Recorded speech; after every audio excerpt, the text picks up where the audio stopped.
Start किया जाए।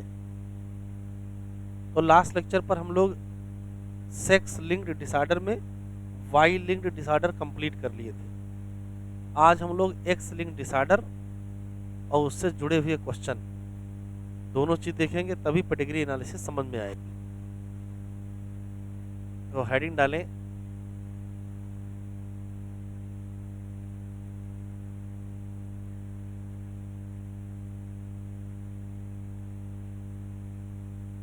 X linked disorder.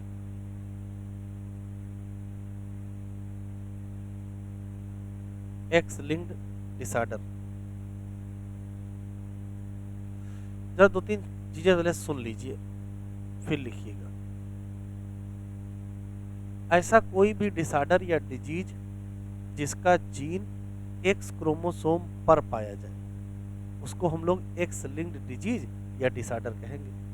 लेकिन जो एक्स क्रोमोसोम पर पाए जाते हैं वो ज़्यादातर रिसेसिव जीन होते हैं जिनसे बीमारी होती है। इसी नाते इन बीमारियों को x linked recessive gene disorder कहते हैं। तो जो एक्स लिंक्ड होती है उसमें ज़्यादातर रेसेसिव होती है। दूसरा सवाल, फिर एक्स लिंक्ड रेसेसिव के एग्जाम्पल कौन है? तो दो एग्जाम्पल याद रखिएगा, एक कलर ब्लाइंडनेस और एक हीमोफीलिया। जो यहाँ समझने वाली बात है कि अगर कोई जीन एक्स क्रोमोसोम पर पाया जाएगा तो वो एक्स क्रोमोसोम फीमेल में 2 होंगे और मेल में 1 होगा। इसका मतलब वो जीन फीमेल में पेयर होगा और मेल में अनपेयर होगा। और इसी नाते उस एक्स लिंक्ड रेसेसिव जीन का जो एक्सप्रेशन है या उससे होने वाली जो बीमारी है वो मेल और फीमेल में अलग तरीके से एक्सप्रेस होगी। हो सकता है वो मेल में ज़्यादा एक्सप्रेस करे, हो सकता है फीमेल में कम एक्सप्रेस करे। तो जो 4-5 रटने वाली बातें हैं उसके आगे भी क्रिस क्रॉस पढ़ना है, कौन कैसे सफर होता है ये भी देखना है। तो 4 बातें, ऐसी कोई भी डिजीज जिसका जीन एक्स क्रोमोसोम पर हो उसको हम लोग एक्स लिंक डिजीज या डिसऑर्डर कहेंगे। दूसरा, एक्स लिंक ज़्यादातर डिजीज रेसेसिव जीन से होती है, इसी नाते उनको एक्स लिंक रेसेसिव कहते हैं। होने को तो वो एक्स लिंक डोमिनेंट भी होती है, ठीक। तीसरा, चूंकि एक्स क्रोमोसोम मेल में 1 है और फीमेल में 2 है तो ये जो जीन होंगे एक्स लिंक वाले ये मेल में अनपेयर होंगे और फीमेल में पेयर होंगे। और इसी नाते इनका मेल और फीमेल में एक्सप्रेशन अलग अलग होगा। इतना लिखिए पहले।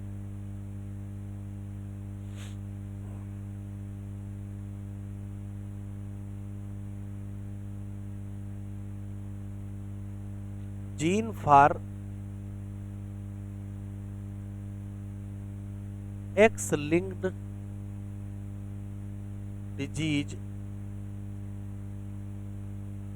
प्रेजेंट ओवर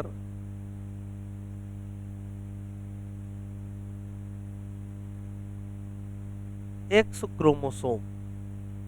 एक बात। दूसरा, मोस्टली ज्यादातर, mostly X linked gene are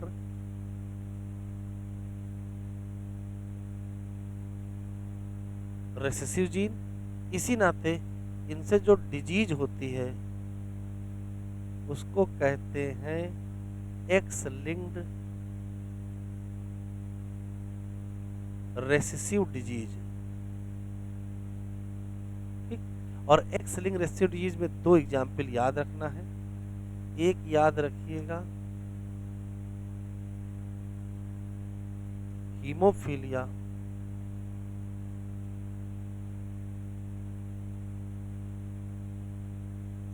और दूसरा कलर ब्लाइंडनेस, ठीक। दूसरा जो सवाल याद रख लेना है कि हीमोफीलिया और कलर ब्लाइंडनेस के जीन मेल और फीमेल में अलग अलग परिस्थितियों में होंगे। मेल में 1 एक्स क्रोमोसोम है, फीमेल में 2 एक्स क्रोमोसोम। इसी नाते हीमोफीलिया और कलर ब्लाइंडनेस के जीन मेल में अनपेयर होंगे और फीमेल में पेयर होंगे।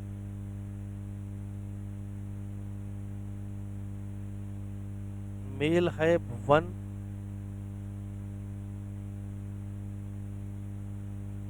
X chromosome while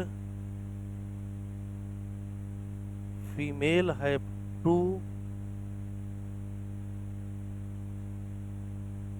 x chromosome, that's why, इसी नाते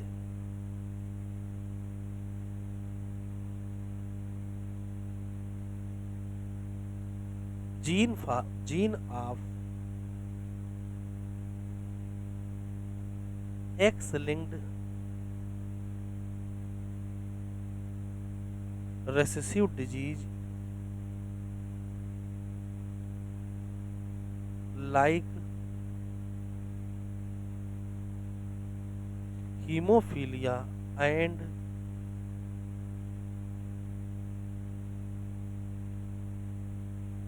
color blindness found as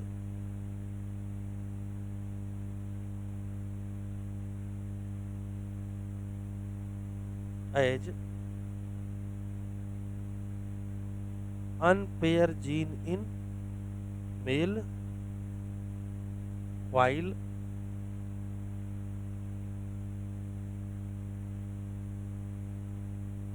paired gene in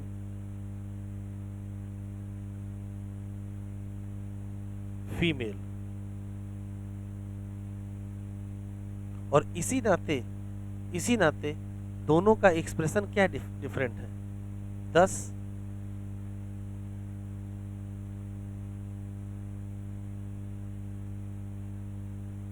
expression of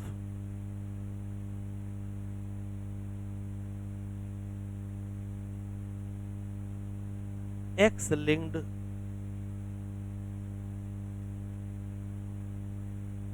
recessive gene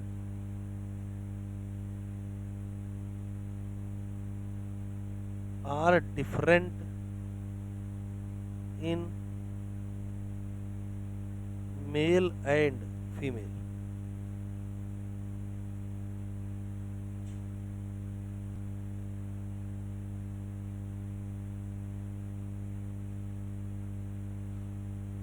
जैसे मान लेते हैं कि ये कोई फीमेल है,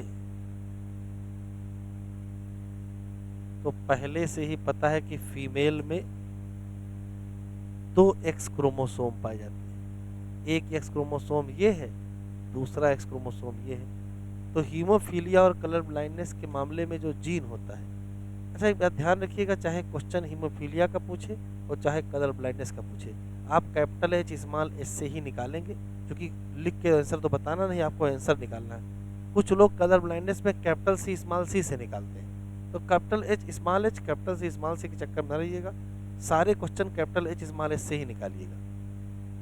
तो मान लेते हैं कि इस पर डोमिनेंट अलील कैपिटल एच है और इस पर भी डोमिनेंट अलील कैपिटल एच है। इसका मतलब क्या है, ऐसे केस में डोमिनेंट एक्सप्रेस करेगा।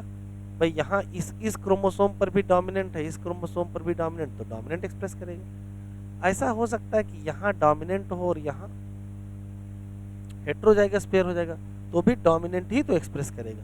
अच्छा ऐसा भी तो हो सकता है यहाँ स्मॉल एच हो और यहाँ कैपिटल एच हो, तो भी तो डोमिनेंट एक्सप्रेस करेगा। अच्छा ऐसा हो जाए यहाँ स्मॉल एच और यहाँ स्मॉल एच, तब क्या होगा, तब तो रिसेसिव एक्सप्रेस करेगा। तो कहने का मतलब ये है कि इन 3 परिस्थितियों में डोमिनेंट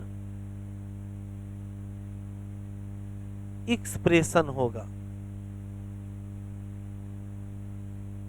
और इस एक परिस्थिति में रिसेसिव एक्सप्रेशन होगा। डोमिनेंट एक्सप्रेशन की संभावना कितनी है, तो कहोगे 3 है, कितने में से, तो अगर परसेंटेज निकालेंगे तो लगभग कितना आएगा, ये 75%। अच्छा रेसेसिव एक्सप्रेशन की संभावना कितनी है, 1, कितने में से, 4 में से, तो परसेंटेज निकालोगे तो कितना आ जाएगा, 25। अच्छा मेल में देख लेते हैं। अगर हम मेल की बात करें तो मेल में एक एक्स क्रोमोसोम होता है और एक वाई होता है। एक्स क्रोमोसोम बड़ा होता है, वाई क्रोमोसोम छोटा होता है। अब मेल की स्थिति देखो, मेल में ये हो सकता है कि एक्स क्रोमोसोम के ऊपर कैपिटल एच पाया जाए, तो अगर कैपिटल एच पाया जाएगा तो फिर स्मॉल एच पाया नहीं जाएगा, तो अगर कैपिटल एच पाया जाएगा तो कैपिटल एक्स एक्सप्रेस करेगा। दूसरा ऑप्शन हो सकता है यहाँ स्मॉल एच हो तो अगर स्मॉल एच होगा तो कैपिटल एच नहीं होगा। तो दो ही ऑप्शन तो है यहाँ। इस नाते मेल के केस में अगर ये पाया जाएगा तो हम कहेंगे डोमिनेंट एक्सप्रेशन, और अगर ये पाया जाएगा तो कहेंगे रेसेसिव एक्सप्रेशन। ध्यान सुनिएगा, लेकिन यहाँ डोमिनेंट एक्सप्रेस करेगा कि रेसेसिव एक्सप्रेस करेगा, इसकी संभावना 50-50% है। भाई अगर ये होगा तो ये नहीं होगा, और ये होगा तो ये नहीं होगा, तो इसके होने की संभावना 50% और इसके होने की भी संभावना 50%। तो मान लेते हैं हीमोफीलिया और कलर ब्लाइंडनेस आपको पता ही है कि एक्स लिंक्ड रेसेसिव डिजीज है। ध्यान सुनिएगा, रेसेसिव जीन के एक्सप्रेस होने की संभावना मेल में ज़्यादा दिख रही है। फिर यहाँ मेल में कितना दिख रही है 50, और फीमेल में। इसी नाते हीमोफीलिया और कलर ब्लाइंडनेस ज़्यादा किसमें होती है, मेल में, और कम किसमें होती है, फीमेल में। ऐसा क्यों हुआ है? तो कहोगे जीन चूंकि एक्स लिंक्ड है और जीन अनपेयर होंगे किसमें, मेल में, और पेयर होंगे किसमें, फीमेल में। लिख लीजिए,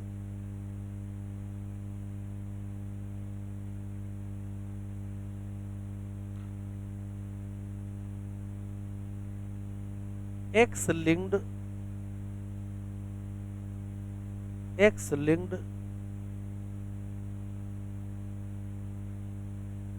रेसेसिव डिजीज लाइक, दो बीमारियां याद रखोगे,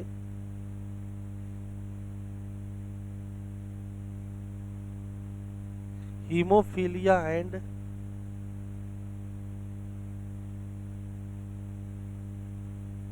colour blindness. X linked recessive disease like haemophilia and colour blindness more होंगे किसमें, मोर इन मेल देन क्या, फीमेल। बिकाज, क्यों? Because X linked gene unpair इसमें in male while pair in female। बढ़े आगे।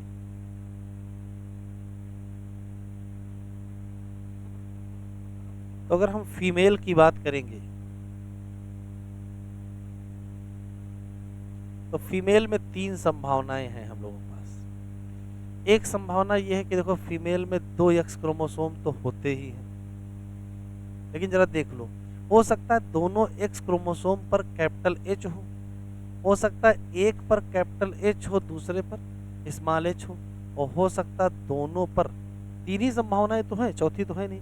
ये बताओ, ये भी डोमिनेंट है, ये भी डोमिनेंट है, तो डोमिनेंट एक्सप्रेस करेगा, और डोमिनेंट के एक्सप्रेस से बीमारी तो होगी नहीं, क्योंकि हीमोफीलिया और कलर ब्लाइंडनेस है क्या, रेसेसिव है। इसका मतलब इस परिस्थिति में क्या हो जाएगा, नॉर्मल हो जाएगा। इस परिस्थिति में देखो कैपिटल एच स्मॉल एच है, तो कैपिटल एच स्मॉल एच में कैपिटल एच एक्सप्रेस करेगा, स्मॉल एच एक्सप्रेस नहीं करेगा, मतलब नॉर्मल होगा। लेकिन चूंकि इसके पास अंदर से क्या है, स्मॉल एच है, तो ये नॉर्मल तो है, लेकिन नॉर्मल के साथ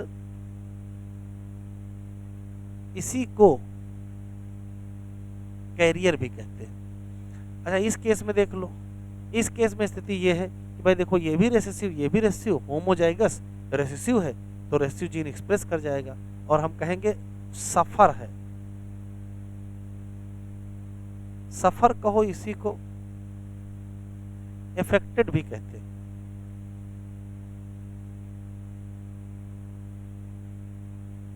अब अगर सफर हीमोफीलिया का जीन है तो हीमोफिलिक होंगे, और कलर ब्लाइंडनेस है तो कलर ब्लाइंडनेस होगी। इसी तरीके से मेल में आ जाए, तो मेल में तो 2 ही बेटा ऑप्शन है ना भाई, मेल में एक्स के साथ वाई होता है। अब एक्स के ऊपर हो सकता है कैपिटल एच हो, या एक्स के ऊपर हो सकता है स्मॉल एच हो। तो अगर ये कंडीशन है तो क्या होगा, भाई डोमिनेंट जीन है, बीमार नहीं होगा, मतलब नॉर्मल होगा। और इस कंडीशन में रेसेसिव जीन है तो बीमार होगा, मतलब सफर या अफेक्टेड। तो ये हमको 5 जीनोटाइप याद होने चाहिए। अगर होमोजाइगस डोमिनेंट है तो नॉर्मल, हेट्रोजाइगस डोमिनेंट है तो भी नॉर्मल लेकिन कैरियर, और सफर कब होगा जब होमोजाइगस रेसिव। ये हेमीजाइगस अनपेयर है ना, हेमीजाइगस, ये भी क्या है हेमीजाइगस।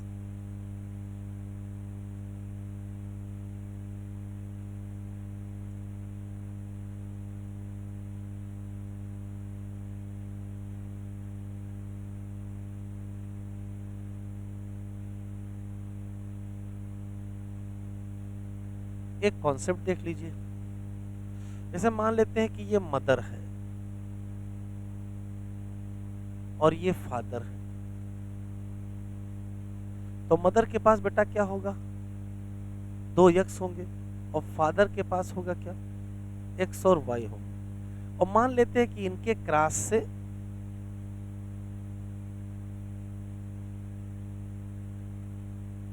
एक सन और एक डॉटर का जन्म हुआ। जरा कॉन्सेप्ट देख लो क्या है। ये बताओ सन के पास होगा क्या, तो सन के पास होगा एक्स वाई, यही तो होगा, और डॉटर के पास एक्स एक्स होगा। ये बताओ सन के पास एक्स कहां से आया है, वाई कहां से आया है। तो भाई ये तो बिल्कुल स्पष्ट है कि वाई यहां से चला है और यहां पहुंच गया है, और एक्स कहां से आया है, एक्स मदर से आया है। तो रुक जाते हैं, किसी भी मेल के पास एक्स कहां से आता है, वाई कहां से आता है, तो एक्स आता है मदर से, वाई आता है फादर से। तो इस मेल को एक्स लिंक्ड डिजीज देगा कौन, इसको केवल मदर ही दे सकती है, फादर दे ही नहीं सकता है। एक बात सही तरह से, डॉटर के पास 2 एक्स क्रोमोसोम, अगर 2 एक्स क्रोमोसोम है तो एक कहां से आया होगा, तो भाई एक आया होगा फादर से और एक आया होगा कहां से, मदर से। तो किसी डॉटर मतलब किसी फीमेल के पास एक्स लिंक्ड जीन कहां से आएगा, तो कहोगे मदर से भी आएगा, फादर से आएगा। तो कंक्लूसिव बात याद रख लेंगे, किसी भी मेल के पास मेल इनहेरिट करेगा एक्स लिंक्ड डिजीज कहां से, तो मेल केवल मदर से इनहेरिट करेगा, और डॉटर, डॉटर मतलब फीमेल, फीमेल दोनों जगह से, मदर से भी और फादर से भी। अब इसका दूसरा पलट के रूप देख लेते हैं, एक्स लिंक डिजीज जब मदर से चलेगी तो कहां जाएंगी, जब मदर से चलेंगी तो कहोगे सन के पास भी जाएंगी और जब फादर के पास चलेंगी तो सिर्फ किसके पास जाएंगे। तो 4 बातें बिल्कुल अलग हैं, 2 अलग अलग नजरिए हैं। पहला, एक्स लिंक डिजीज जो मेल होते हैं वो किसको देते हैं, और जो फीमेल होते हैं वो किसको देते हैं। तो जो मेल होते हैं वो सिर्फ डॉटर को देते हैं, और जो फीमेल होते हैं वो डॉटर और सन दोनों। माँ की नज़र में लड़का लड़की बराबर होता है, इस नाते वो दोनों बराबर देते हैं। अच्छा, किसी भी फीमेल को एक्स लिंक डिजीज मिलेगी कहाँ से, तो फीमेल को एक्स लिंक डिजीज 2 जगह से मिलेगी, उसके मदर से भी और उसके फादर से। और किसी मेल को सिर्फ और सिर्फ मदर से। ये बढ़ा लो तो 4 लाइनें लिख लो।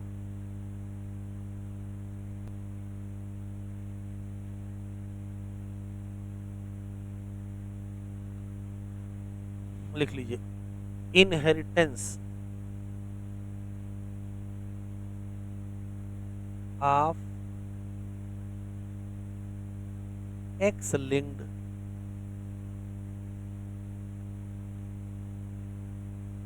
रेसिव डिजीज। कैसे, तो पहली बात लिखेंगे,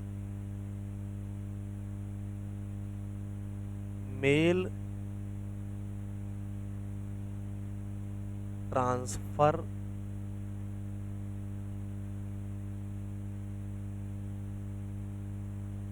एक्स लिंक्ड जीन 2 किसको देंगे, डॉटर को कि सन को, तो डॉटर ओनली।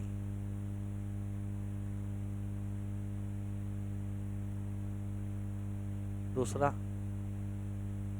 फीमेल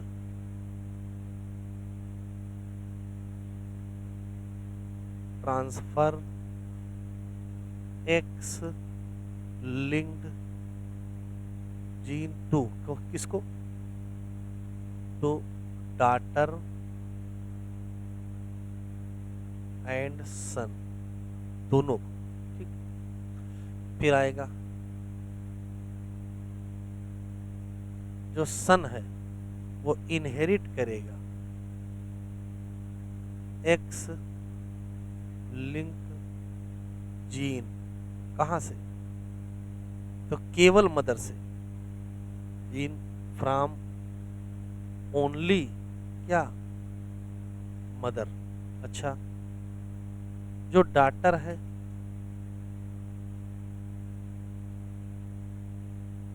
इनहेरिट करेगा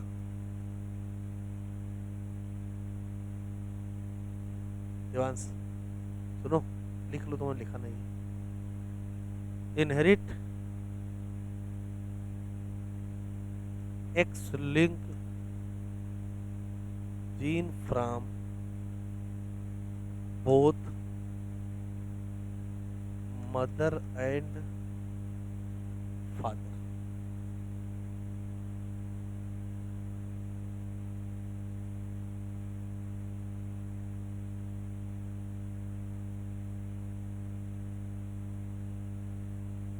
चार बातें क्लियर? दो बातें और स्पेशल है, जो कि सन के पास एक्स लिंक जीन केवल मदर से आता है। तो अगर सिर्फ मदर से आता है तो समानता किससे होगी? मदर से होगी।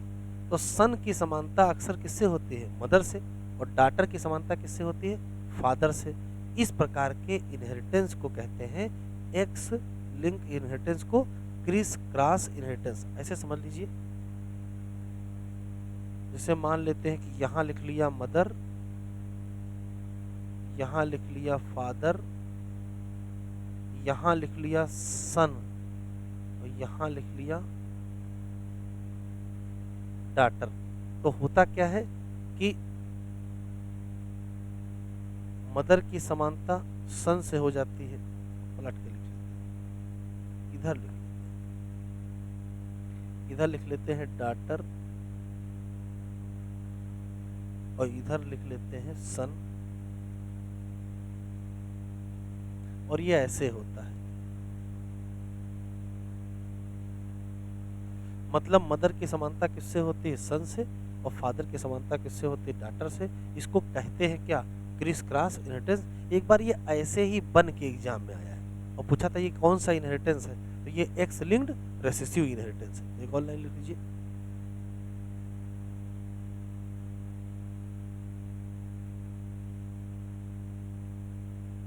X linked recessive gene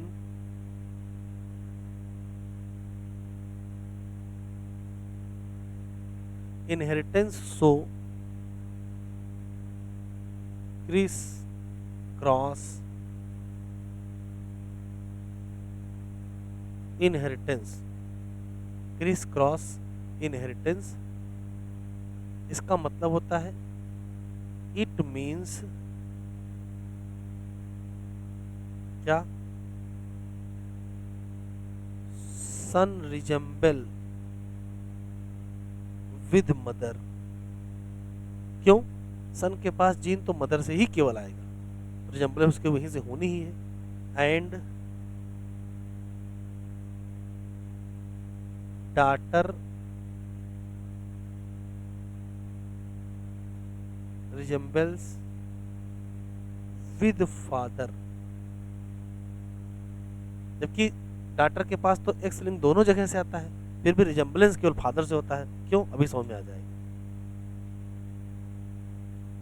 daughter के पास जब एक्स लिंक दोनों जगह से आता है तो रिजेंबलेंस दोनों से होना चाहिए, लेकिन दोनों से होता नहीं है।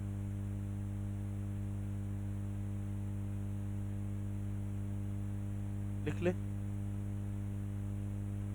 बस एक कॉन्सेप्ट और है, फिर उसके बाद तो ये भी आया है इस टाइप से बना हुआ।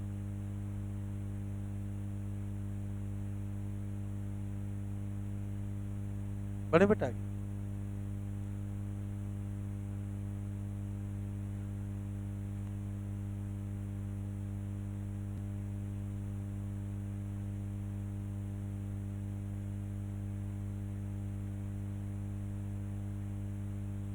जरा इधर देखो, जैसे मान लेते हैं कि कोई मदर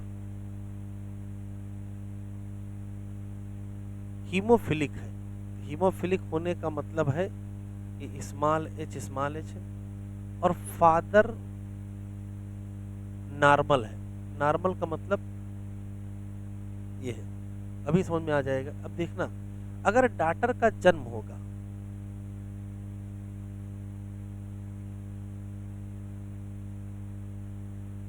तो डॉटर के पास दो क्या होंगे, एक्स। एक एक्स इधर से आया होगा, एक एक्स इधर से आया होगा, इधर से क्या आया होगा, और इधर से। ध्यान से देखना, भले ही मदर हीमोफिलिक है लेकिन डॉटर हीमोफिलिक नहीं है समानता मदर से नहीं है। अब देखो, फादर क्या है, नॉर्मल, तो डॉटर भी क्या है, नॉर्मल। अगर फादर हीमोफिलिक नहीं है तो डॉटर हीमोफिलिक होगी ही नहीं, जबकि मदर है क्या। अब इससे बेहतर क्या हो सकता है, मदर हीमोफिलिक है उसके बावजूद भी डॉटर हीमोफिलिक नहीं है। इसका मतलब डॉटर की समानता किससे नहीं है, मदर से नहीं, तो है फिर किससे, फादर से। कैसे, फादर क्या है, नॉर्मल, तो डॉटर भी क्या है, नॉर्मल। कंडीशन बदलते हैं।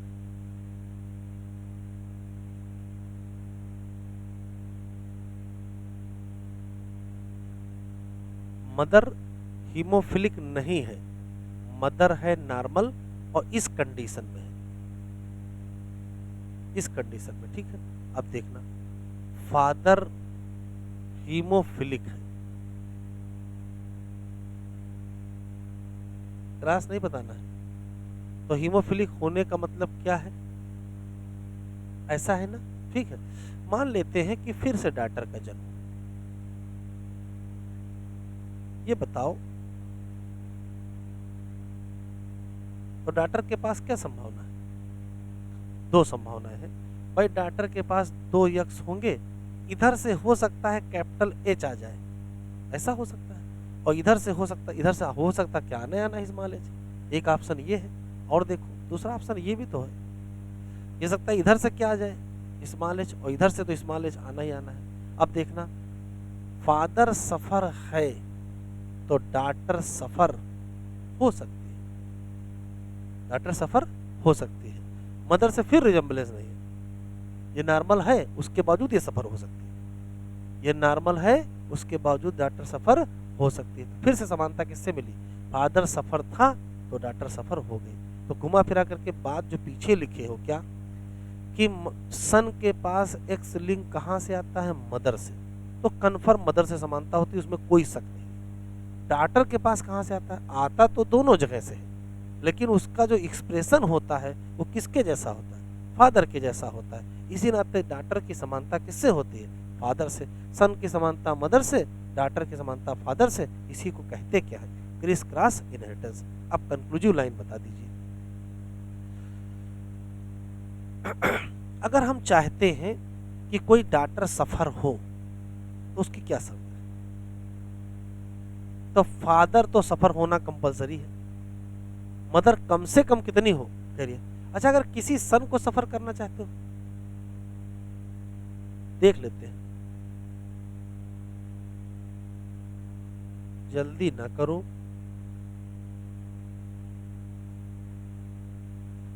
देखो, मदर को हम ले लेते हैं नॉर्मल, कैपिटल एच, और फादर को ले लेते हैं सफर, और इनके यहां सन का जन्म हुआ। बताओ सन का हाल क्या होगा बस। तो भाई देखो, यहां से तो वाई आना है, तो जब यहां से वाई आएगा तो यहां से क्या आएगा, एक्स आएगा, और एक्स कौन सा है, चाहे जो मंगा लो, उससे क्या मतलब है। अगर कोई भी आएगा तो यहाँ क्या होगा, इसका मतलब ये क्या हो जाएगा, नॉर्मल। बदल देते हैं, मदर ले लेते हैं और फादर ले लेते हैं। ध्यान से सुनो, अभी फादर ऐसे रख लेते हैं हीमोफिलिक, मदर को ऐसा ले लेते हैं, ठीक। अब बताओ, अब अगर सन का जन्म होगा तब तो होगा क्या। तो देखो, सन के पास भाई देखो दो कंडीशन होंगी, एक्स वाई, एक्स वाई। अगर ये वाला x आया तो यहाँ क्या मिलेगा, कैपिटल H। और अगर ये वाला आ गया, अगर ये वाला आ गया तो सफ़र हो जाएगा, और ये वाला आ गया तो नॉर्मल हो जाएगा। इसके सफ़र होने की संभावना तो है, तो इसके सफ़र होने की संभावना कब दिखाई पड़ी? फादर से मतलब ही नहीं है, फादर कुछ भी हो, क्योंकि फादर से आना क्या है, वाई आना है, फादर से तो वाई आना है। जब फादर से वाई आना तो फादर से क्या मतलब है, चाहे वो चाहे हीमोफिलिक हो और चाहे नॉर्मल हो, सारा खेल मदर से है, क्योंकि इसके पास एक्स कहाँ से आना है, मदर से। तो अब मदर के पास होगा तभी नो। तो मदर अगर कैरियर है तो स्मॉल एच यहाँ भेज सकती है, और अगर मदर हीमोफिलिक हो तो भी भेज देगी। तो ध्यान से सुने, किसी भी डॉटर के सफर होने की शर्त क्या है? तो पहली शर्त तो ये है, फादर मस्ट बी सफर। दूसरी शर्त क्या है? तब कहोगे मदर कैरियर। और इसके सफर होने की शर्त क्या है? फादर से मतलब ही नहीं है, सिर्फ किससे मतलब है, मदर। और मदर कम से कम क्या हो, कैरियर हो। अब लिखो,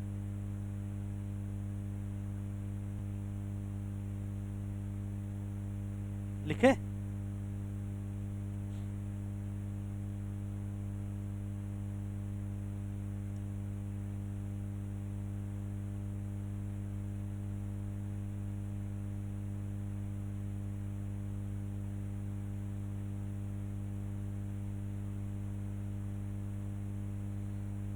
वो स्लो लिख रहे हो भाई।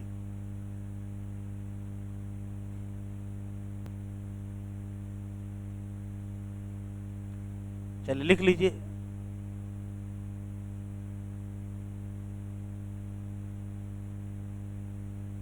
फॉर सफर मेल क्या होना चाहिए? Mother must be carrier and not effect of father. Father से कोई मतलब नहीं। फॉर सफर फीमेल क्या होना चाहिए? फादर मस्ट बी क्या, and mother must be career.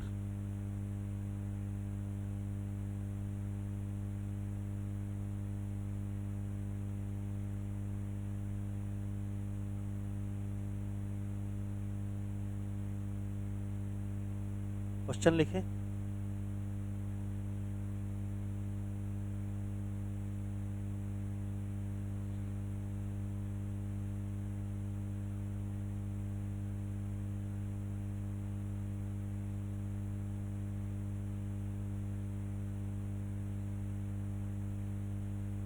चलो क्वेश्चन लिख लो। A normal but carrier female marriage with normal male, what is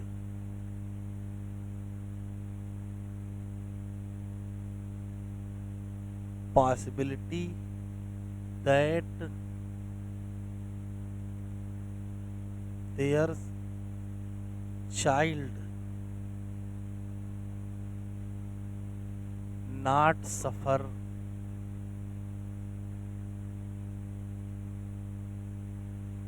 from haemophilia.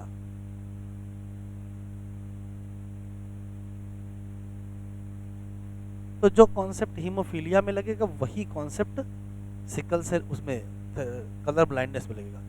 और इस नाते कभी कैपिटल सी स्मॉल सी या कैपिटल एच स्मॉल एच के चक्कर में रहिएगा, सब कैपिटल एच से ही लगाइएगा, आंसर निकल आएगा। देखो करते कैसे हैं, अभी लिखो नहीं, जरा तरीका देख लो। ये एक सवाल नहीं, इसमें 6-7 सवाल है, इसी एक सवाल से 6-7 सवाल पूछे जा सकते हैं। तरीका देख लो क्या करते हैं। तो एक तरफ लिख लेंगे फीमेल, एक तरफ लिख लेंगे मेल। फीमेल क्या लिखा है बेटा? कैरियर। और मेल क्या लिखा है? नॉर्मल। कैरियर का मतलब जीनोटाइप क्या हुआ? Capital H small H. और नॉर्मल का जीनोटाइप क्या हुआ? ये तो कंफर्म है, बस क्रॉस कराएंगे। तो क्रॉस देखो ऐसे कराते हैं, इसको पकड़े रहिए, इसके साथ क्रॉस कराइए। क्या लिख दोगे? एक्स एक्स, और इधर से क्या लाया? Capital H. इधर से क्या लाया? इधर से भी कैपिटल एच। इसी को पकड़े रहिए और बगल से क्रॉस करा दीजिए। इधर से आया एक्स, इधर से आया वाई, यहाँ से क्या लिया है? Capital H. फिर इसको पकड़ लीजिए और इससे क्रॉस करा दीजिए। दोनों डबल एक्स है, इधर से स्मॉल एच, इधर से कैपिटल एच। तो कैपिटल एच स्मॉल एच, इसी को पकड़े रहिए, इससे क्रॉस करा दीजिए। इधर से क्या लिया? Small H. अब ये बताओ ये क्या है? ये फीमेल है कि मेल? फीमेल। ये क्या है? मेल। ये क्या है? फीमेल। ये क्या है? मेल। अच्छा ये बताओ ये नॉर्मल है कि सफ़र है? ये नॉर्मल, ये नॉर्मल, ये नॉर्मल लेकिन कैरियर, और ये सफ़र। ठीक। अब इतना लिखने के बाद आंसर देखो कैसे लिखे जाते हैं। आंसर लिखने के बहुत सारे तरीके। जैसे पहला है सफर चाइल्ड, कितने हैं? तो भाई एक ही जगह तो एस लिखा है, तो सफर कितने हैं? एक, कितने में से? 4, तो परसेंटेज 25। तो दूसरा है नॉर्मल चाइल्ड, लिखते चलो कितने हैं? नॉर्मल है कितने? भाई ये भी नॉर्मल, ये भी नॉर्मल, ये भी नॉर्मल, सब नॉर्मल ही है। देखिए कैरियर जो होता है ना वो अंदर होता, बाहर तो दुनिया में दो ही लोग हैं, या तो बीमारी है और या तो बीमारी नहीं है। कैरियर में ऐसे थोड़ा कि आधे शरीर में बीमारी है और आधे में नहीं है, ऐसा तो होगा नहीं। या तो बीमारी है या तो नहीं है। तो जो कैरियर है वो वास्तव में क्या है? नॉर्मल ही है। तो कितने लोग नॉर्मल है? तो कहो कि 3 लोग नॉर्मल हैं, कितने में से? 4, मतलब अच्छा। तीसरा, कितने लोग कैरियर हैं? Carrier child, carrier child. तो अगर कैरियर चाइल्ड कहेगा तो देखो 1 2 3 4 में से एक ही तो है, तो कहोगे एक है, कितने में से? 4। तो आंसर कितना आया? लेकिन क्वेश्चन बदलेगा, आंसर बदल जाएगा। कैरियर फीमेल कितनी?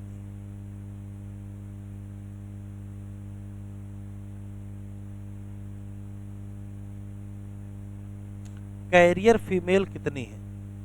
तो देखो एक फीमेल ये है, एक फीमेल ये है, ये तो फीमेल है, उसमें से एक क्या है?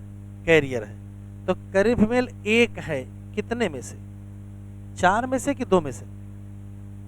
4 में से कि 2 में से? तो जब यहाँ फीमेल लिख दिया है तो सिर्फ फीमेल देखेंगे, तो फीमेल कितनी है? भाई 2 ही तो फीमेल है, तो 2 में से एक है। आंसर क्या हो गया? ये देखो आंसर बदला है। चाइल्ड कहा है 1/4 लिखा है, और फीमेल कहा है 1/2 लिखा। क्यों? ये ध्यान रखिएगा इस क्वेश्चन में। अगर क्वेश्चन चाइल्ड कह दिया तो नीचे 4 संख्या लिखिएगा, और मेल या फीमेल लिख दिया तो नीचे 2 लिखिएगा, बस ये ध्यान रखिए। अच्छा ये बताओ पांचवा, नॉर्मल फीमेल कितनी है?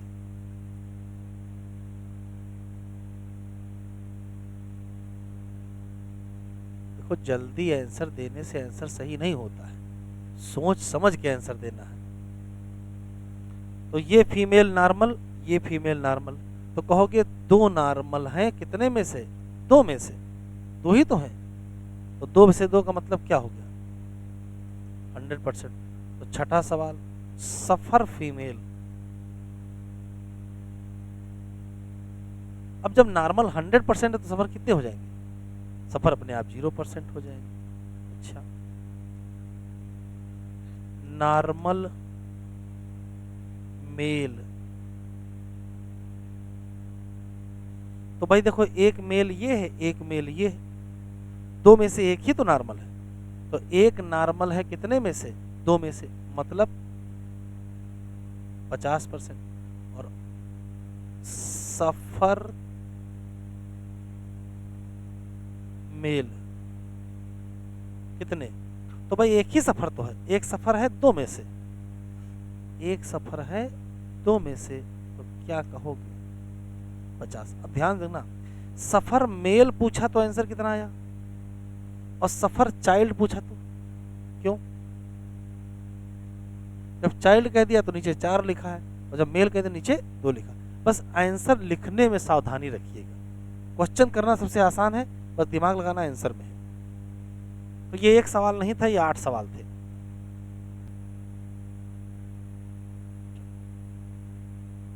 लिख लो, normal male and female have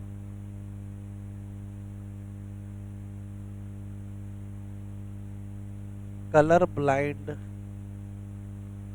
father.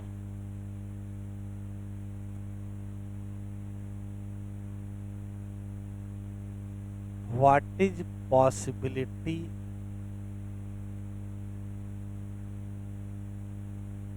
that their child are not color blind?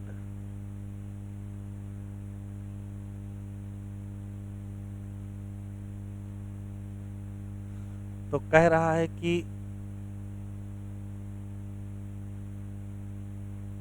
जो मेल है वो क्या है, नॉर्मल, और जो फीमेल है वो भी क्या है, नॉर्मल।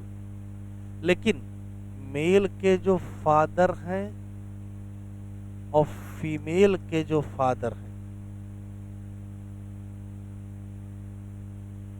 वो कलर ब्लाइंड है। फादर कलर ब्लाइंड होने का मतलब हो गया, यहाँ स्मॉल एच होगा, फादर कलर ब्लाइंड होने का मतलब हो गया यहाँ स्मॉल एच है, ठीक है। कह रहा है इनके भी फादर क्या है, कलर ब्लाइंड है, और इनके भी फादर कलर ब्लाइंड है, लेकिन ये नॉर्मल है। देखो जरा बताओ, मेल के नॉर्मल होने का फार्मूला तो यही होगा है? और यहां से आया क्या होगा, तो इनके कलर ब्लाइंड होने का इसके ऊपर कोई असर नहीं पड़ा होगा। क्यों, ये वाला एक्स कहां से आया होगा, वो इसकी मदर से आया होगा, और मदर की कोई इंफॉर्मेशन दी नहीं, तो इसका मतलब ये प्योर नॉर्मल है। क्वेश्चन में नॉर्मल लिखा है। अब इधर आ जाओ, फीमेल के पास दो ऑप्शन है, या तो कैपिटल एच होगी, या तो कैपिटल एच, दो ही ऑप्शन तो है। अब ये बताओ, ये फीमेल कौन सी फीमेल है, ये वाली फीमेल है कि ये वाली,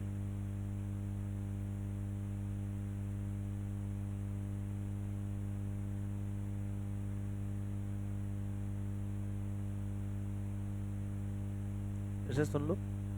क्वेश्चन में लिखा है कि ये फीमेल नॉर्मल है, नॉर्मल के दो जीनोटाइप संभव है, मैंने दोनों लिख दिए। इस फीमेल के फादर कलर ब्लाइंड, बताओ ये फीमेल इस जीनोटाइप में होगी कि इस जीनोटाइप में। तो देखो यहां से स्मॉल एच आना कंपलसरी है, तो अगर स्मॉल एच आएगा इसका होगा भी, तो इसमें तो है ही नहीं, इसका मतलब ये जीनोटाइप संभव नहीं है। तो संभव कौन सा है, फिर यही वाला संभव है। बस जीनोटाइप क्लियर हो गया, आगे क्रॉस कराते हैं।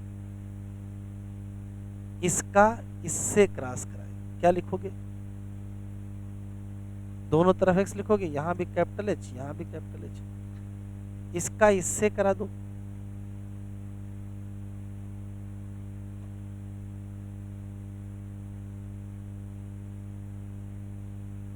बताओ क्या लिखोगे, दोनों तरफ एक्स लिखोगे,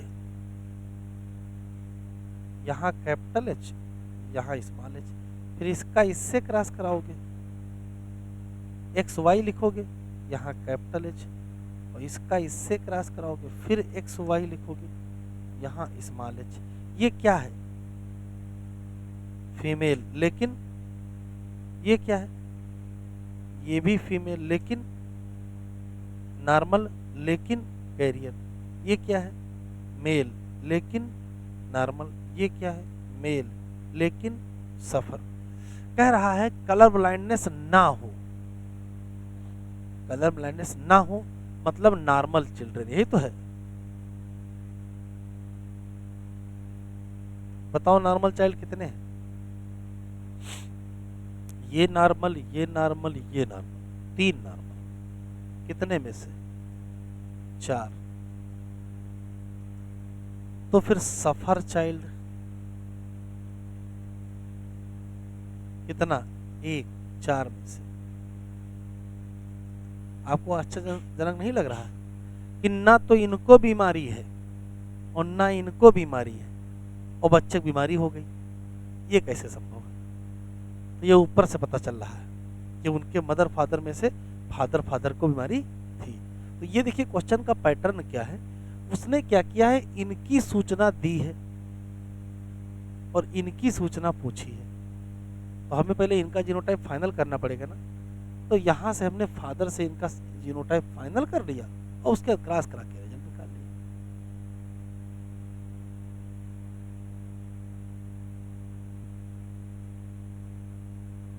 चलो क्वेश्चन बदल दिया। Mail and female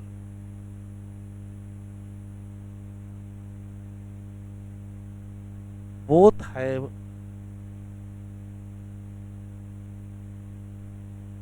colour blind mother. Question में एक चेंज है, यहां हमने नॉर्मल नहीं लिखा है, both have colour blind mother. What is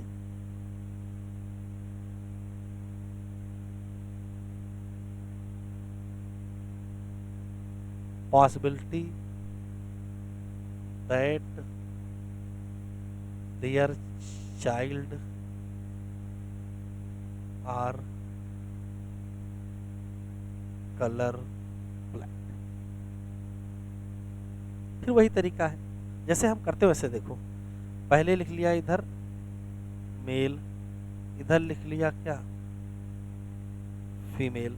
इनके बारे में कुछ नहीं दिया कि ये नॉर्मल है कि सफर है, लेकिन ये दिया है मेल की जो मदर है और फीमेल की जो मदर है दोनों कलर ब्लाइंडनेस है। तो दोनों कलर ब्लाइंडनेस होने का मतलब क्या है? ये जीनोटाइप होगा। दोनों कलर ब्लाइंडनेस होने का मतलब ये जीनोटाइप होगा। ठीक है, अब बताओ मेल के पास होता है एक्स और वाई, इसमें से वाई कहाँ से आया होगा? इस मेल के फादर से आया होगा, उससे मतलब नहीं। मदर से क्या आया होगा? एक्स आया होगा। अब चाहे ये वाला आ जाए चाहे ये, उससे क्या फर्क पड़ता है? यहाँ स्मॉल एच आना कंपलसरी है।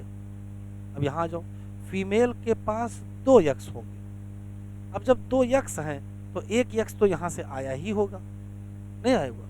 इसका मतलब स्मॉल एच आना कंपलसरी है। अब इधर बगल में क्या लिख दोगे? तो भाई इसके फादर की कोई इन्फॉर्मेशन नहीं दी है, नहीं दी है तो मानेंगे कैपिटल एच आया है, या तो इन्फॉर्मेशन दी होती, बस जीनोटाइप क्लियर हो गया। आगे रिजल्ट निकाल लोगे, निकालो। इसका क्रॉस इससे क्या लिखोगे? एक्स, हाँ प्योर मानोगे। इन्फॉर्मेशन तो दी हो, कुछ इंडिकेशन दिया हो, कोई इंडिकेशन नहीं दिया, हाँ मानोगे। अब देखो इधर से क्या लोगे? इधर से भी स्मॉल एच और इधर से भी स्मॉल एच, इसी को पकड़े रहो, यहां से लो। इधर की तरफ कैपिटल एच, यहाँ स्मॉल एच, इसको इसके साथ कर दो स्मॉल एच और इसको इसके साथ कर दो कैपिटल एच। ये बेटा क्या है? ये फीमेल है और सफर है। ये क्या है? फीमेल है, नॉर्मल है। ये क्या है? मेल है, सफर है। मेल है, नॉर्मल है। तो बताओ हैव कलर ब्लाइंडनेस पूछा है, मतलब सफर चाइल्ड बताओ कितने होंगे? तो ये भी सफर है, ये भी सफर है, 2 सफर हैं, कितने में से? 4 में से। तो मतलब 1 2 में से मतलब 50%। तो समझ में बात आ गई है कि देखो कर क्या रहे हैं, जिनके जिनके बीच क्रॉस होना है उनकी इंफॉर्मेशन ना दे करके उनके पेरेंट की इंफॉर्मेशन देते हैं और होने वाले बच्चों की क्वेश्चन पूछ लेते हैं। तो बच्चों की इंफॉर्मेशन के लिए इनका जीनोटाइप हमको पता होना चाहिए। जीनोटाइप पता करने के लिए ये सूचना दी है। ठीक, फिर पैटर्न बदलेंगे। लिखो, एक कलर ब्लाइंड हीमोफीलिया करा दें man marries to woman with normal site. Normal site का मतलब साफ सुथरा, उसको सही रंगीन दिख रहा है। Comma C not have history of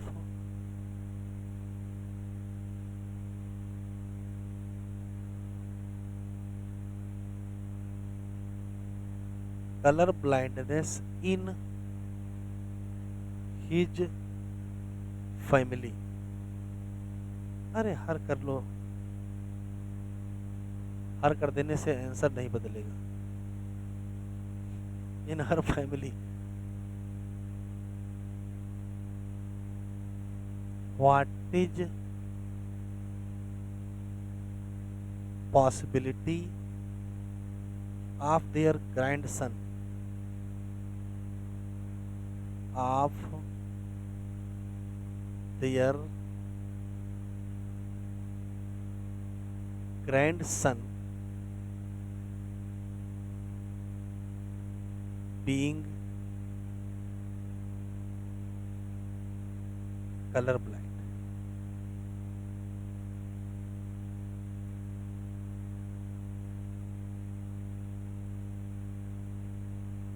दो करेंगे कैसे? कह रहा है कि एक मैन है,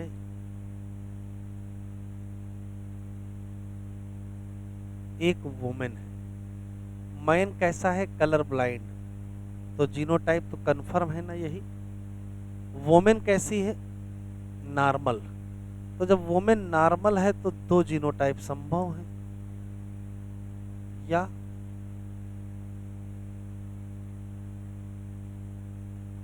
यही 2 तो संभव है। अब ये बताओ इसमें से कौन सा जीनोटाइप है?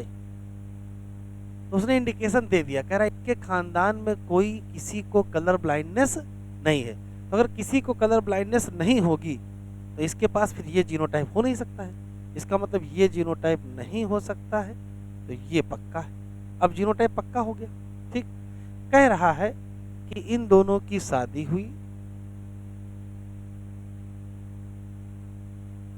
ध्यान से सुने, शादी होने के बाद सन भी होगा, हो सकता है, और डॉटर भी हो सकती है। तो देख लो, ये बताओ सन के पास होगा एक्स और वाई। ठीक, तो वाई तो यहां से आया होगा, एक्स कहां से आया होगा? मदर से। कौन सा? चाहे ये ले लो चाहे ये, उससे क्या मतलब है? इसके पास मतलब कंफर्म कैपिटल एच रहा होगा। अच्छा, डॉटर के पास क्या होगा? 2x। एक कहां से आया होगा? एक यहां से, तो यहां से मान लेते कोई भी आया चाहे कैपिटल एच, और एक यहां से, और कोई ऑप्शन तो नहीं है। अच्छा, इनके बारे में नहीं पूछा है, कहा इनके बच्चों के बारे में बताओ। तो जो सन का सन होगा वही तो ग्रैंड सन होगा, और जो डॉटर का सन होगा वो भी ग्रैंड सन।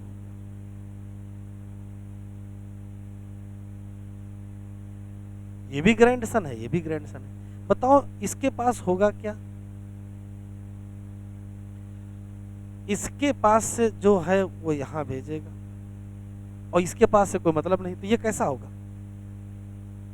लिखो नहीं, इस सन का ये जो सन होगा जिसको हम ग्रैंड सन कहेंगे, उसके पास यहां से तो वाई आएगा, इस सन की मदर यहां कहीं होगी, उसकी कोई सूचना नहीं दी है, तो यहां क्या लिख दे? यहां कैपिटल एच लिखे। तो इस ग्रैंड सन के सफर होने की संभावना 0%। अब इधर आ जाओ, इस ग्रैंड सन के पास एक्स वाई होगा, ये है मदर इसकी, भाई जो इनकी डॉटर है वही तो इसकी मदर है, यहां से आएगा क्या? तो भाई यहां से दो हम, ये वाला एक्स भी आ सकता है और ये वाला, तो यहां तो दो संभावनाएं हैं, हो सकता है यहां कैपिटल एच हो और हो सकता है यहां स्मॉल। अगर ये कंडीशन होगी तो ये क्या होगा? नॉर्मल। और ये कंडीशन होगी तो ये क्या होगा? सफर। होने की संभावना कितनी भाई? या तो ये या तो ये इसकी संभावना 50% और इसकी संभावना 50%। तो बताओ ग्रैंड सन के सफर होने की संभावना, हाँ ओवरऑल बता दो कैसे?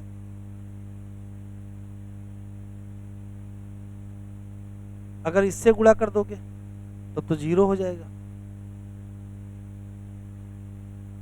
इससे कोई मतलब नहीं। ग्रैंड सन के कलर ब्लाइंड होने की कितनी संभावना? ये अभी तक का आया हुआ सबसे कठिन सवाल है, आया हुआ भी दिखा देंगे आपको प्रीवियस ईयर। ये 50% है, 1/4 कैसे निकाल रहे? 1/3 का तो कॉन्सेप्ट ही नहीं है। अरे 3 ग्रैंड सन कहाँ है भाई? ये तो संभावनाएं हैं, अगर ऐसे होता तो सबके केवल 4 ही 4 बच्चे होते, 5वां कहाँ से आता? वो तो संभावनाएं है ना, वो संख्या थोड़े है कि 4 बनते हैं तो ये पहला है, दूसरा है, तीसरा है, चौथा, 5वां है ही नहीं दुनिया में, ऐसा नहीं है ना। जरूरी है इस डॉक्टर के केवल एक ही लड़का हो, इसके 5 लड़के कर देते हैं, तो संभावना बतानी है आपको ना। तो ग्रैंड सन चाहे 1 पैदा हो, चाहे 2 हो, चाहे 3 हो, चाहे 4, इसके कहो 4 लड़के हो, ध्यान सुनिएगा, इस डॉक्टर के 4 सन हो और चारों कलर ब्लाइंडनेस हो जाए, हो सकता है।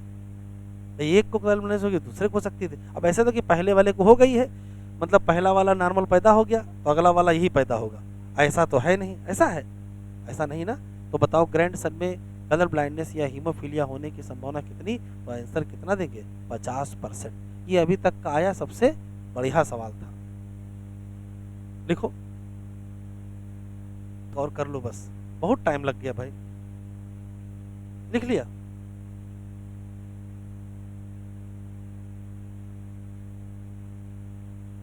एक और क्वेश्चन लिख लो।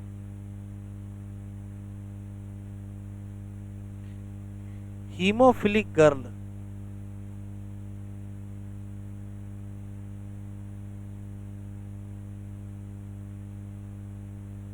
with normal brother, hemophilic girl with normal brother,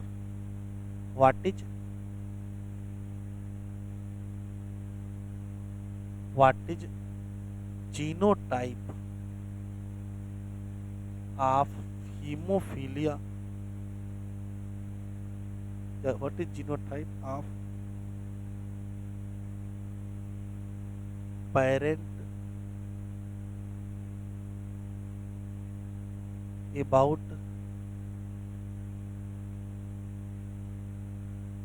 haemophilia? देख लो। तो पेरेंट का मतलब देखो मदर, पेरेंट का मतलब फादर, गर्ल एंड ब्रदर, जिसकी सूचना दी है। गर्ल को क्या दिया है? हीमोफिलिक।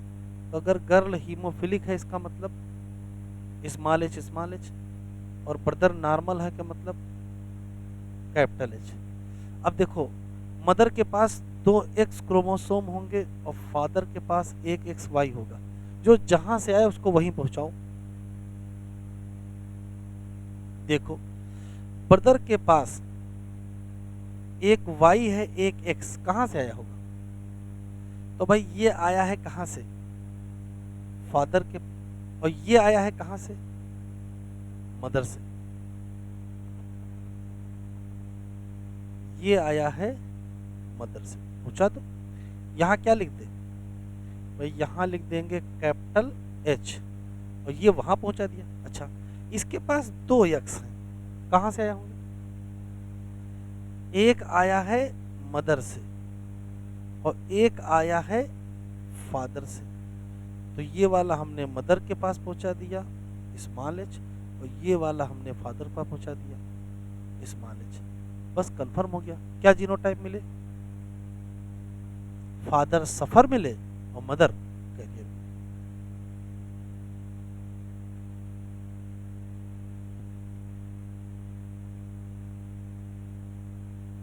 हेडिंग डालिए पेडिग्री एनालिसिस।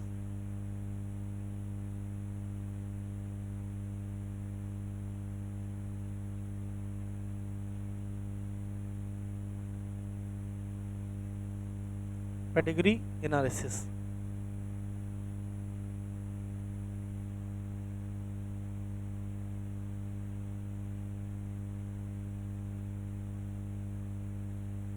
पेडिग्री एनालिसिस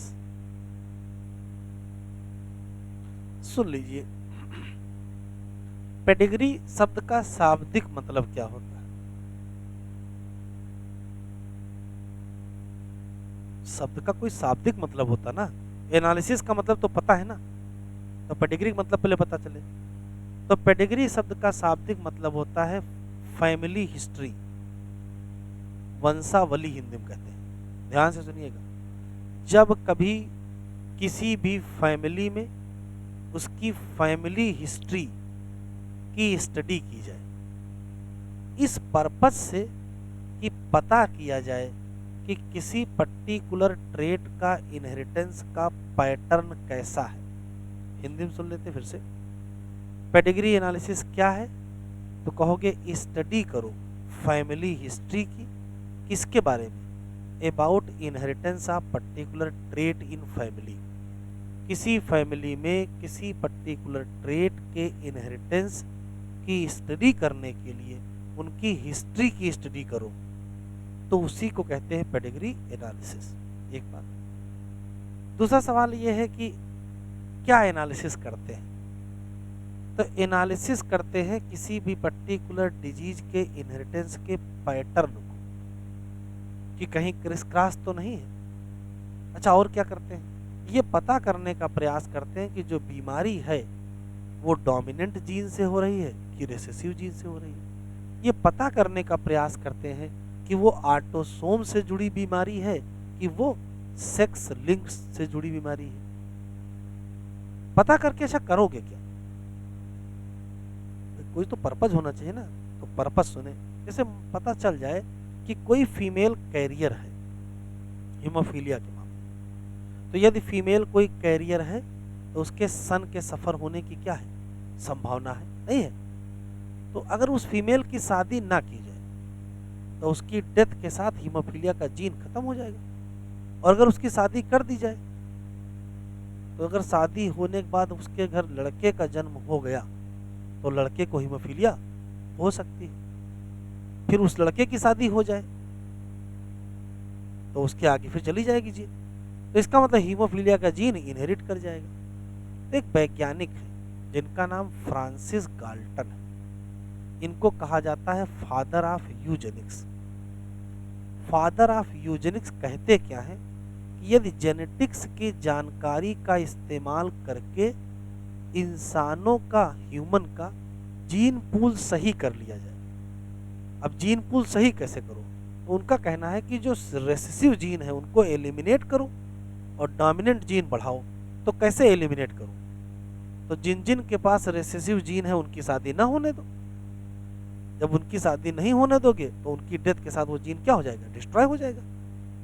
इस पूरी कहानी के लिए रेसिव जीन पहले पता तो चले किसके पास है, और पता कैसे चलेगा, पता ऐसे चलेगा। तो ये पेडिग्री एनालिसिस का जो दिमाग फितूर है, ये दुनिया में लाया कौन? तो ये लाए फ्रांसिस गाल्टन। फ्रांसिस गाल्टन कहते हैं कि पेडिग्री एनालिसिस करके हम ये पता कर सकते हैं कि जो बीमारी है वो डोमिनेंट है या रिसेसिव है, उसका पैटर्न क्रिस क्रॉस है या नहीं है, वो केवल मेल में होती है या वो केवल फीमेल में होती है, वो डोमिनेंट है कि रेसिव है कि ऑटोसोम की है कि एक्स की है कि वाई की है, तो पता कर सकते हैं। और जब पता कर लेंगे तो हम बताएंगे कि सेलेक्टिव मेटिंग करें। रेसेसिव जिसके पास इन्फीरियर करेक्टर हो उसकी शादी इन्फीरियर करेक्टर से ना कराओ, नहीं तो दो तरफ से इन्फीरियर मिलेंगे तो बच्चों में इन्फीरियर करेक्टर दिखाई ज़्यादा पड़ेगा। जबकि होता क्या समाज में, अगर किसी के पास कोई कमी है तो अगर लड़के में कोई कमी है तो कमी वाली लड़की ढूंढ लेते हैं और मिला के शादी कर देते हैं, ये और डबल कमी हो जाते हैं। गाल्टन क्या कहते हैं? गाल्टन कहते हैं कि नहीं, अगर किसी के पास कोई रेसेसिव ट्रेट है एग्जाम्पल, तो उसको शादी नहीं करनी चाहिए। अगर वो शादी नहीं करेगा तो क्या होगा, उसकी डेथ के साथ वो जीन एलिमिनेट हो जाएगा। तो जब जेनेटिक्स के सिद्धांतों का इस्तेमाल करके ह्यूमन जीन पूल या ह्यूमन पॉपुलेशन का जीन सही किया जाए तो उसी कॉन्सेप्ट को यूजेनिक्स कहते हैं। अब इस्तेमाल कैसे करोगे, पहले पता तो चले कौन रेसेसिव है कौन डोमिनेंट है, तो पता करने के लिए कौन है, तो पेडिग्री एनालिसिस। तो पेडिग्री एनालिसिस का बेसिक स्ट्रक्चर क्लियर क्या है? तो पहले रटने वाला सवाल, पेडिग्री एनालिसिस का कॉन्सेप्ट कौन वैज्ञानिक दिया? तो कहोगे फ्रांसिस गाल्टन। ये फादर ऑफ यूजेनिक्स है, जैसे मेंडल फादर ऑफ जेनेटिक्स है वैसे यूजेनिक्स। तीन शब्द होते हैं, यूजेनिक्स, यूथेनिक्स और यूफेनिक्स। तो आपके सिलेबस में नहीं है तो कोई बात नहीं, यूजेनिक्स बता देंगे। यू शब्द का मतलब होता है अच्छा, अच्छी जेनेटिक्स। जेनेटिक्स का इस्तेमाल करके ह्यूमन जीन पूल सही करो तो यूजेनिक्स। कैसे? तो पेडिग्री एनालिसिस करेंगे क्या, स्टडी करेंगे फैमिली हिस्ट्री की, किसी पर्टिकुलर ट्रेट के इनहेरिटेंस की, और हम ये पता लगाएंगे कि उसका इनहेरिटेंस पैटर्न कैसा है, वो डोमिनेंट है कि वो रेसेसिव है कि वो ऑटोसोम से जुड़ा मसला है कि वो सेक्स क्रोमोसोम से। अब ये लिख लो।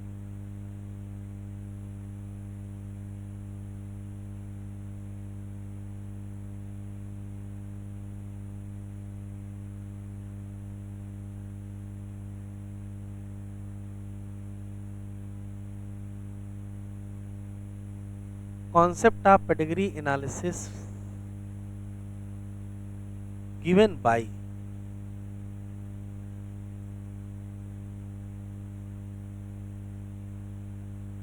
Francis Galton. ये है क्या, ये फादर हैं यूजेनिक्स के। एक बात। दूसरा, यूजेनिक्स क्या है?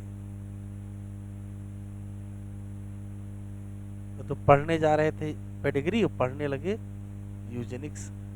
यूजेनिक्स क्या है? तो ये है improvement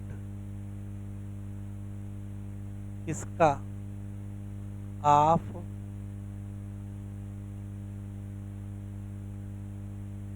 human gene pool bye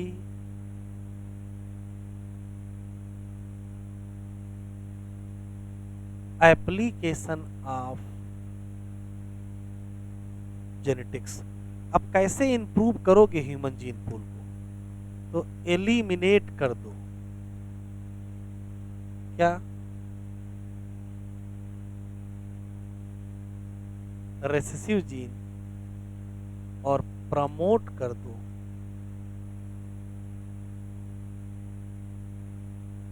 dominant gene. Recessive gene का मतलब बैड जीन, डोमिनेंट जीन का मतलब। तो लोगों ने फ्रांसिस गाल्टन से पूछा भैया कैसे करोगे? तो कहा ऐसा करते हैं कि जिसके पास इन्फीरियर ट्रेट हो उसकी शादी सुपीरियर से तो होने ही ना दे। अगर इन्फीरियर की सुपीरियर से शादी होगी तो वो इन्फीरियर ट्रेट बच्चों में चला जाएगा। ठीक है, ये जो शादी ढूंढने का कॉन्सेप्ट है ढूंढते काहे के लिए हैं? तो ढूंढने का कॉन्सेप्ट वही है कि गाल्टन समझा गए हैं कि अच्छे की शादी अच्छे से करें। अगर अच्छे की शादी अच्छे से करेंगे तो बच्चे क्या होंगे? अच्छे होंगे। अगर अच्छे की शादी खराब से करेंगे तो कुछ अच्छे होंगे, कुछ खराब होंगे। और खराब की शादी खराब से करेंगे तो कुल क्या होंगे? खराब होंगे। ठीक है।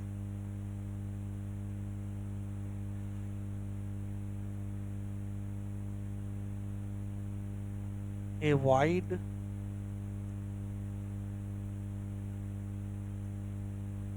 मैरिज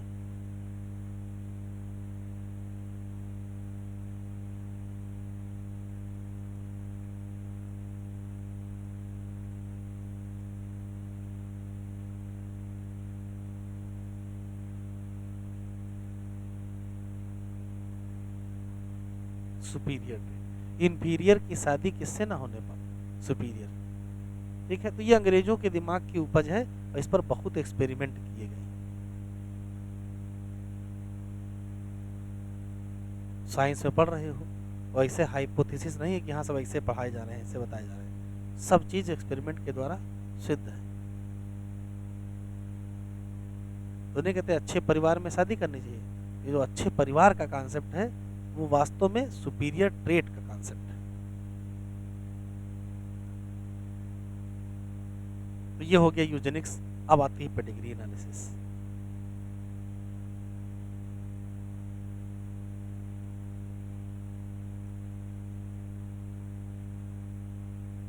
पेडिग्री एनालिसिस क्या है? तो ये स्टडी है of family history of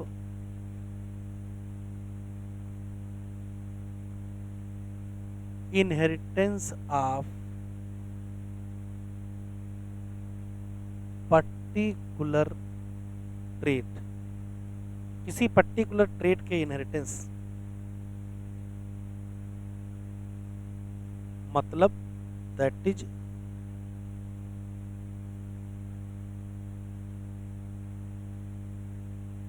analysis करो ऑफ ट्रेट इन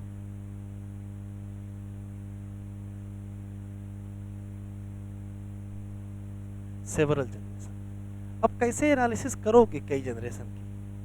तो कोई एक व्यक्ति अगर उस परिवार को आपको मिल जाए तो देखो किसकी किसकी सूचना दे सकता है।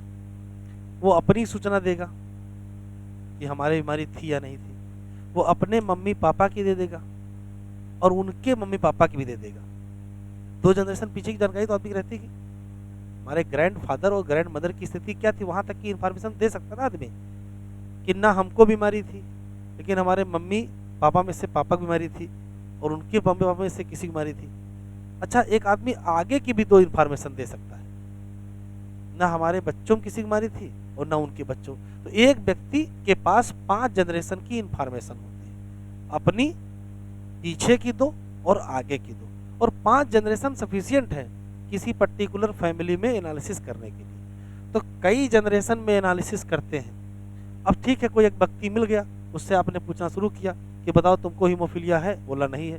तुम्हारी पत्नी को? कहा नहीं है। अच्छा ठीक है, पत्नी के माँ बाप को किसी को है? फिर हाँ, पत्नी की मदर को था। ठीक है। अच्छा, और उनके पीछे? तो 2 जनरेशन उधर की, 2 जनरेशन इधर की आदमी बता सकता है और आगे की बता सकता है।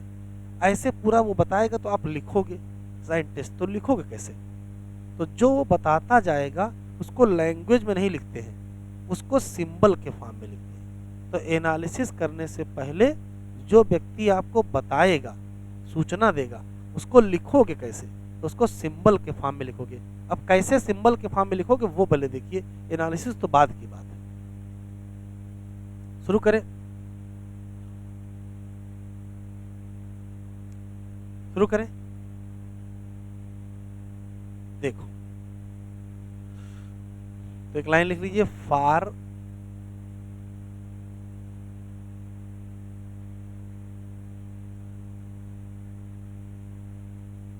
पेडिग्री एनालिसिस क्या?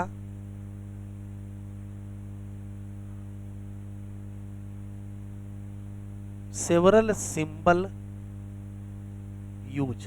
सिंबल पूछे जा रहे हैं। जैसे उसने कहा कि ये मैं हूं, मैं मतलब मेल, ये सिंबल आपने बना दिया। वो कहा हम चौकोर थोड़े हैं तो चौकोर बनाए दे रहे हो, वो मेल है तो आपने चौकोर बना दिया। ठीक है, तो ये क्या रिप्रेजेंट कर रहा है? मेल। ये उसकी पत्नी है, कहा गोल थोड़े है, लेकिन ये क्या रिप्रेजेंट कर रहा है? फीमेल। फिर कहा मुझको बीमारी है, ऐसे कर दिया। पत्नी को बीमारी है, ऐसे कर दिया। ये क्या है? Affected male. ये क्या है?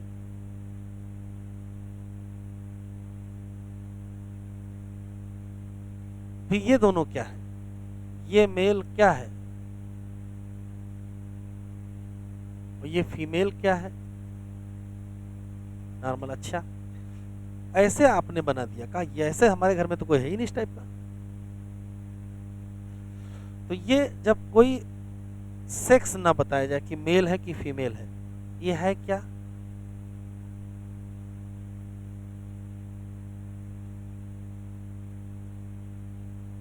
अफेक्टेड इंडिविजुअल है। तो अगर खाली है तो अनअफेक्टेड, और भरा है तो अफेक्टेड। कहा हमारी शादी हो गई पत्नी से, और किससे सर?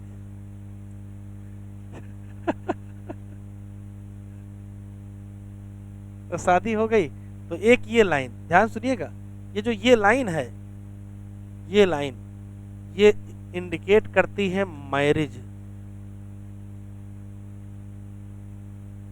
ये एक लाइन। अच्छा, कहा हमारी शादी गलत हो गई, जिससे चाह रहे थे उनसे नहीं हुई, किसी दूसरे से हो गई। तो देखो ये दो लाइन है, ये गलत शादी है। क्या लिखा है एनसीईआरटी में? हाँ, मैटिंग बिटवीन रिलेटिव।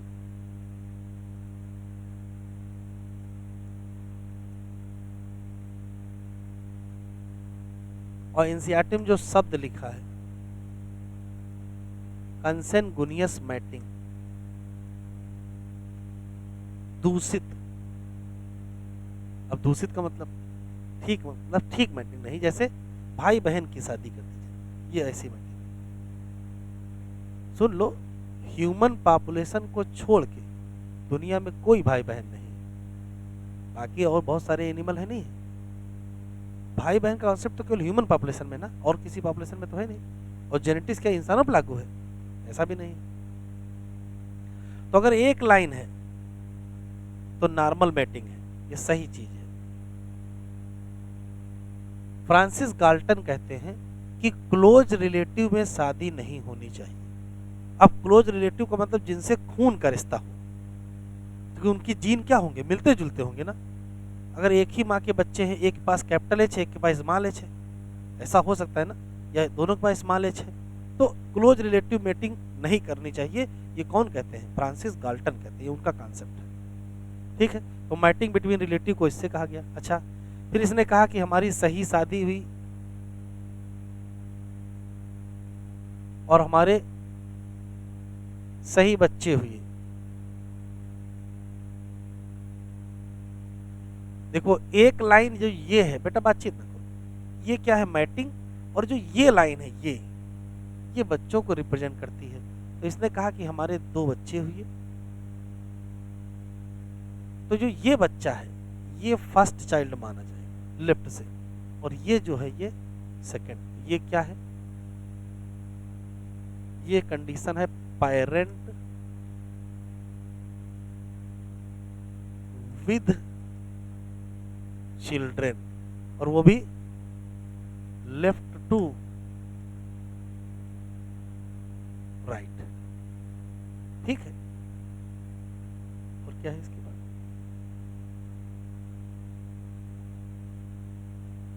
अरे एक है, कहा हम दोनों की शादी हुई, सीधी लाइन, और एक ही बच्चा हुआ।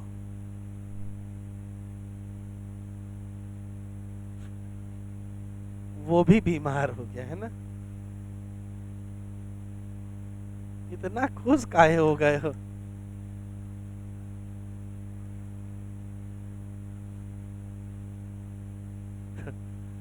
पेरेंट विद,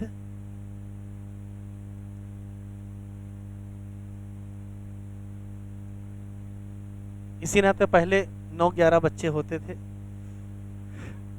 कि चाहे जितने खराब निकल जाए कोई ना कोई तो सही होगा ही।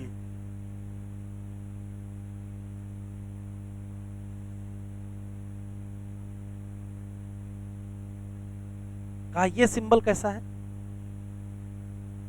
सेक्स पता नहीं है, ये मेल फीमेल कुछ भी कर सकते हैं, और इसके अंदर 5 लिखा है। तो ये 5 लोग हैं, ये 5 लोग हैं। अब 5 लोग में पांचों मेल हो सकते हैं, पांचों मेल हो सकते हैं। 5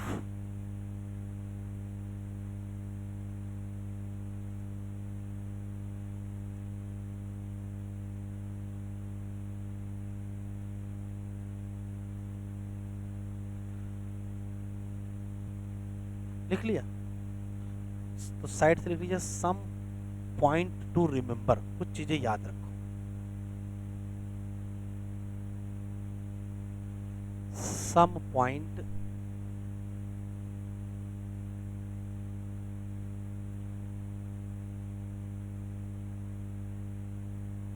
टू रिमेंबर।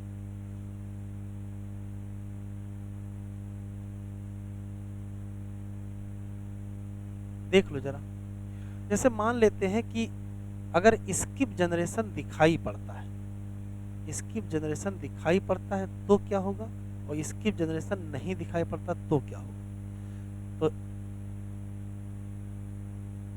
यदि स्किप जनरेशन प्रेजेंट है तो बीमारी हो जाएगी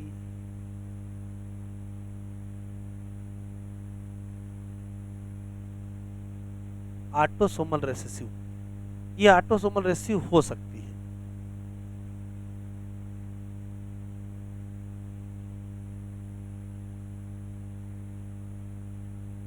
स्किप जनरेशन एब्सेंट, तो ये बीमारी ऑटोसोमल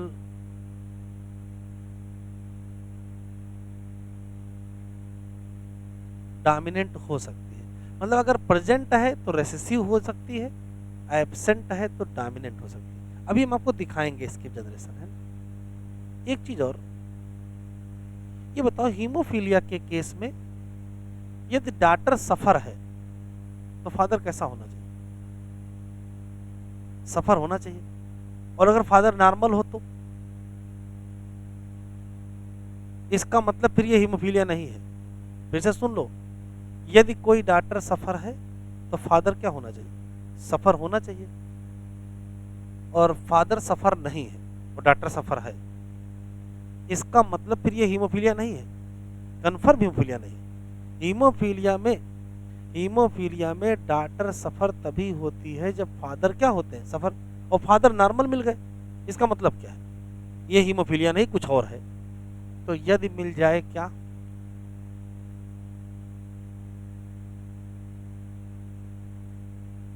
डॉटर सफर लेकिन फादर नॉर्मल मिल जाए। अच्छा, ऐसा भी मिल सकता है मदर सफर हो, लिखो नहीं, मदर सफर हो और सन नॉर्मल हो। क्या हीमोफीलिया हो सकता है? मदर को हीमोफीलिया हो और सन को हीमोफीलिया ना हो, ऐसा हो सकता है? असंभव। और अगर ऐसा है तो इसका मतलब फिर हीमोफीलिया नहीं है। तो अगर मदर सफर मिल जाए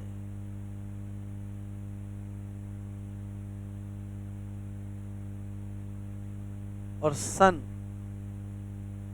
नॉर्मल, इसमें से कुछ भी मिल जाए, देखो रटना नहीं है, ये हमने अपने पास से नहीं निकाला है, ये तुम्ही से पूछ के लिखा है। भाई अगर डॉटर सफर है तो फादर को सफर होना ही चाहिए, और फादर क्या लिखा? नॉर्मल, तो हीमोफीलिया नहीं हो सकती। अगर मदर सफर है तो सन को भी क्या होना चाहिए? सफर होना चाहिए, और सन क्या लिखा है? नॉर्मल। कुछ भी अगर दिख जाए तो ये मान लीजिएगा कि ये नहीं है, नॉट एक्स लिंक रेसेसिव, क्योंकि हीमोफीलिया क्या है, एक्स लिंक रेसेसिव ही तो है। अगर ऐसा कुछ दिख जाए तो एक्स लिंक रेसेसिव डिजीज हो नहीं सकती है।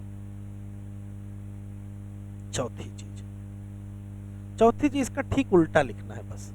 तो उल्टा लिखते हैं, यहाँ क्या लिखा है, डॉटर सफर फादर नॉर्मल। अब लिख लेंगे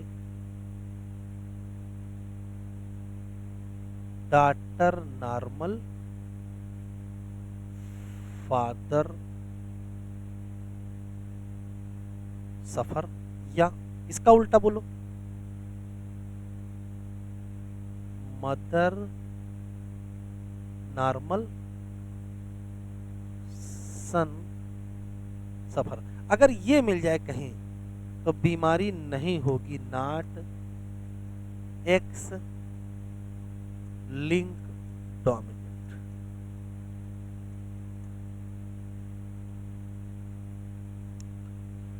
अगर स्किप जनरेशन प्रेजेंट है तो नहीं हो सकती है क्या, डोमिनेंट। और इसकी ऑप्शन एब्सेंट है तो नहीं हो सकती है क्या, ये कुछ तरीके हैं जिससे थोड़ा आसान हो जाएगा।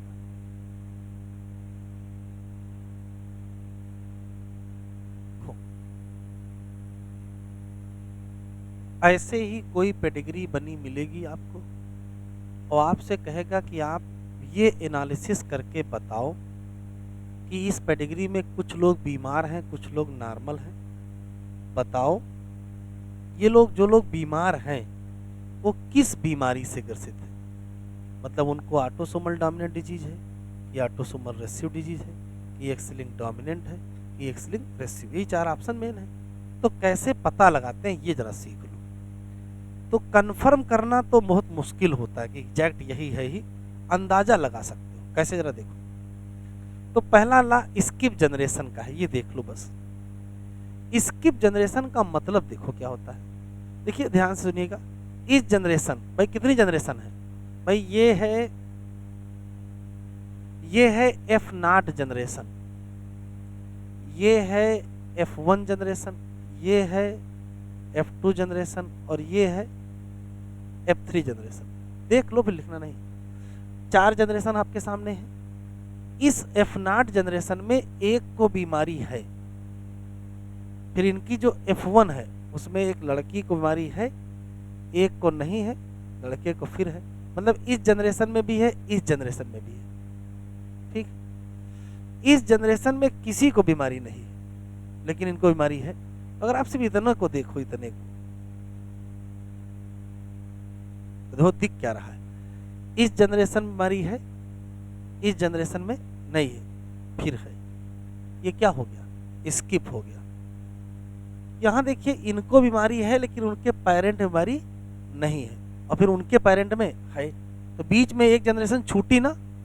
अगर जनरेशन छूट जाती है तो उसको स्किप कहते हैं। तो बीमारी ने क्या किया है, इस जनरेशन में रही, ये गायब, फिर इस जनरेशन में, जबकि जनरेशन में है, दूसरे बच्चों में है।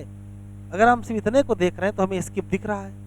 तो यदि बीमारी कुछ ऐसा करे, एक जनरेशन में दिखे, दूसरे जनरेशन में ना दिखे, अगले में फिर दिखे, फिर गायब हो जाए। जैसे मान लेते हैं कि ये व्यक्ति आपको बताने के लिए मिला, इसने कहा कि हमको बीमारी है, हमारी बहन को बीमारी नहीं है, ना हमारी मम्मी को बीमारी थी, ना पापा को बीमारी थी, लेकिन हमारे पापा के जो पापा हैं उनको बीमारी थी।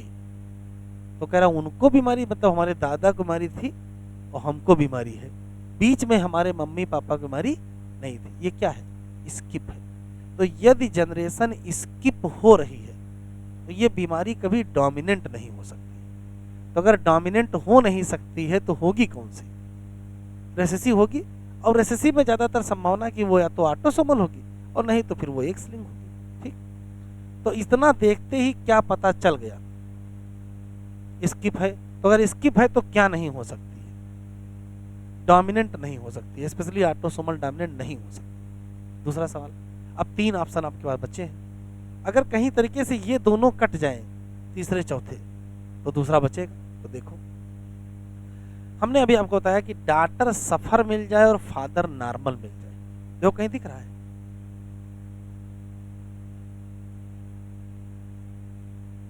डॉटर सफर फादर नॉर्मल, डॉटर सफर है तो फादर भी सफर है, डॉटर नॉर्मल है तो फादर भी नॉर्मल है, डॉटर नॉर्मल है तो father normal, daughter normal father normal नहीं मिला। तो अगर ये ना मिले तो ये देखो, मदर सफर सन नॉर्मल,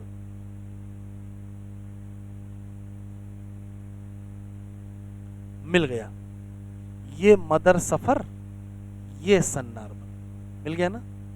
अगर मदर सफर है और उसका सन नॉर्मल है तो इधर देखो, मदर सफर का मतलब ये होगा और सन नॉर्मल का मतलब ये होगा। क्या ऐसा संभव है? असंभव है, लेकिन दिख तो रहा है यहां। अगर ऐसा है इसका मतलब फिर ये हीमोफीलिया नहीं है। इसका मतलब ये क्या नहीं है? एक्स लिंक रेशियो नहीं। तो क्या कट गया?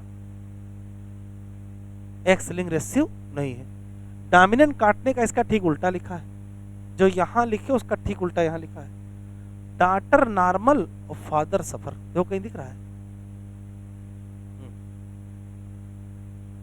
यहां डॉटर सफर है तो फादर भी सफर है, यहाँ डॉटर नॉर्मल तो फादर भी नॉर्मल। कहीं दिख रहा है? यहाँ डॉटर नॉर्मल फादर नॉर्मल, यहाँ डॉटर नॉर्मल फादर नॉर्मल नहीं दिखा, कोई बात नहीं। ये देखो, मदर नॉर्मल सन सफर कहीं दिख रहा है? तो यही दिख रहा है मदर नॉर्मल सन सफर, नहीं दिख रहा है? मदर नॉर्मल सन सफर, मदर नॉर्मल सन सफर, कई जगह दिख गया। तो अगर मदर नॉर्मल सन सफर दिख गया तो क्या नहीं हो सकती है? एक्स लिंक डोमिनेंट नहीं।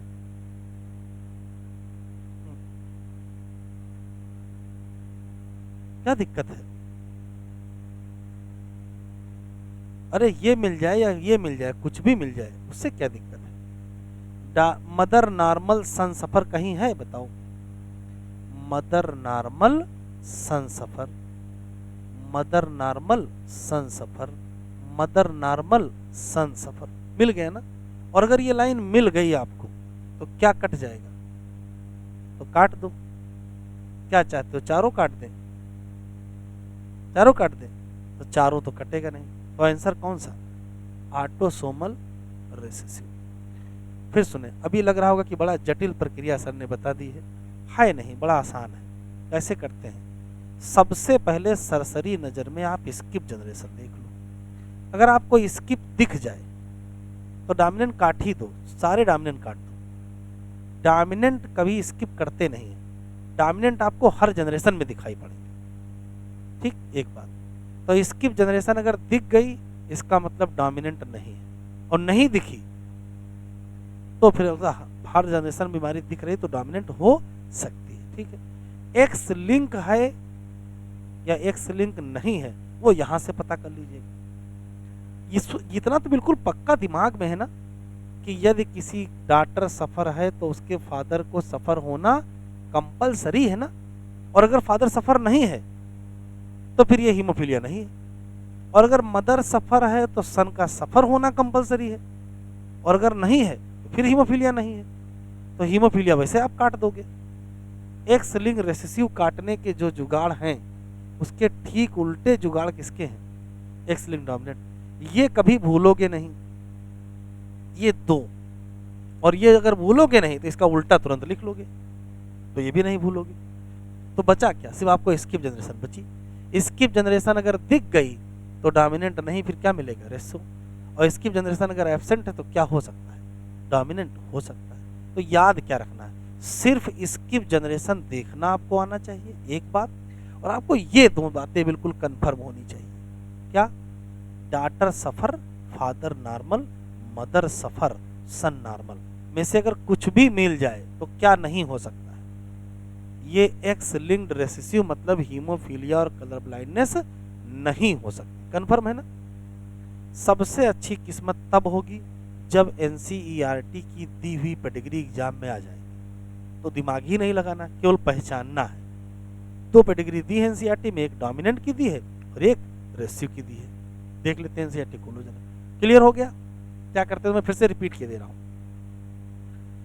जब कभी पेडिग्री एनालिसिस करके हमको बताना होता है कि बीमारी है कौन सी, तो हम सबसे पहले स्किप जनरेशन देखेंगे। स्किप अगर हो रही है तो फिर वो डोमिनेंट नहीं होगी, स्किप नहीं हो रही है तो डोमिनेंट हो सकती है। तो बहुत बार आपको स्किप जनरेशन दिख जाएगी, अगर दिख गई तो वो क्या है, रेसेसिव है, और नहीं है तो डोमिनेंट। एक्स लिंक रेसिव तो पक्का कर सकते हो ना कि है कि नहीं है। अगर कहीं मिल जाए डॉटर सफर फादर नॉर्मल, क्या है, ये हीमोफीलिया नहीं हो सकती है। और मदर सफर मिल जाए और सन नॉर्मल मिल जाए, ये भी हीमोफीलिया नहीं हो सकती है। मतलब क्या नहीं हो सकता है, एक्स लिंक रेसिव नहीं हो सकता है। कन्फर्म है ना। और इसको अगर कंफर्म कर लिए तो इसका उल्टा लिख लोगे, उल्टा से क्या निकाल लोगे, एक्स लिंक डोमिनेंट। अब क्या चारों काटना है, चारों तो काटना नहीं है। तो एक्स लिंक रेसेसिव कंफर्म करने का आपको तरीका याद रहना चाहिए 24 घंटे। अगर आप एक्स लिंक रेसेसिव कंफर्म कर ले गए तो लगभग लगभग आपकी स्किप जनरेशन से आंसर निकल आएगा। बढ़े आगे। वाई लिंक तो सबसे आसान होती है, जिस पूरी पेडिग्री में केवल मेल बीमार हो वो कौन सी होती है, वाई लिंक। उसका तो बेकार, वो तो देगा नहीं एग्जामिनर, पता है।